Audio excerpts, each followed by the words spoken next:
السلام عليكم ورحمة الله وبركاته. أهلا بكم في حلقة جديدة. معكم أخوكم أحمد زكي. أهلا بكم وظواهر غامضة.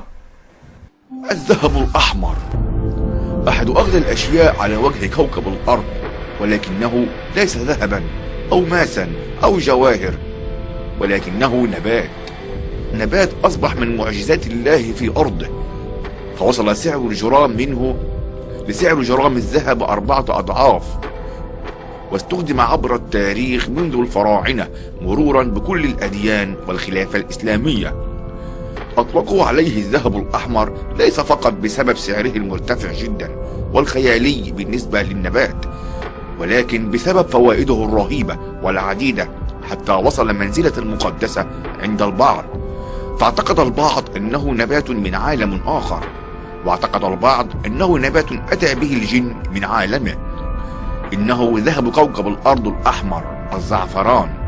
سحر البشر على مر القرون الطويلة، وأصبح من يمتلك كمية كبيرة منه كأنه يمتلك ثروة لا مثيل لها، امتلكته السلاطين والأمراء والملوك، وشنت الحروب من أجله. يعتبر الزعفران نبات بصيلي جميل، يحتوي على زهرة زاهية اللون، ويزرع في الأماكن القاحلة. وتتصدر دول إيران والمغرب وأسبانيا الدول الأكثر إنتاجا للزعفران، فمنذ 4000 عام استخدمه المصريون لتزيين المخطوطات والجدران بسبب صبغته التي لا تزول بسهولة. وتطور استخدام الزعفران في مصر القديمة حينما علموا بفوائده، فكانت كليوباترا تستحم وتدلل نفسها به، وكان اليونانيون وملوكهم وامرائهم يصبغون ملابسهم بالزعفران حتى يساعد الزعفران على تحسين صحتهم وصحة أجسادهم، حتى إنهم اضطروا استخدام الزعفران للعامة خوفا من أن ينقرض وينتهي.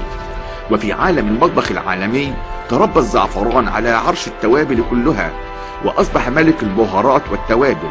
وحتى يومنا هذا يرفض الطباخون العالميين مزج الزعفران بأي توابل أخرى، حتى يتسنى للشخص أن يستمتع بطعم الزعفران وحده. فلك أن تتخيل أن حقل كامل ب5000 زهرة زعفران يصنع 25 جرام فقط من الزعفران، ولهذا عليك أن تجمع 160,000 زهرة حتى تصنع كيلو جرام واحد من الزعفران. ولذلك أصبح الزعفران أغلى نبات على وجه كوكب الأرض.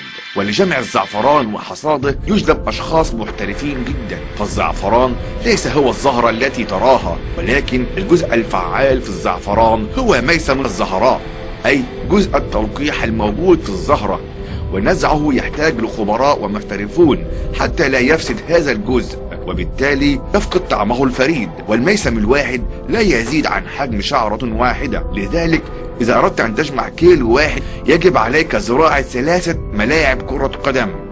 وتظهر زهرة الزعفران مرتان فقط في السنة، مرة في الصيف ومرة في الشتاء. وللزعفران فوائد طبية مرعبة لن تتخيلها، فهو يساعد على علاج مشاكل الجهاز التنفسي والاضطرابات مثل السعال ونزلات البرد والحمى والجدري والسرطان ونقص الأكسجين والربو، بالإضافة إلى علاج اضطرابات الدم والأرق والشلل وأمراض القلب واضطرابات المعدة.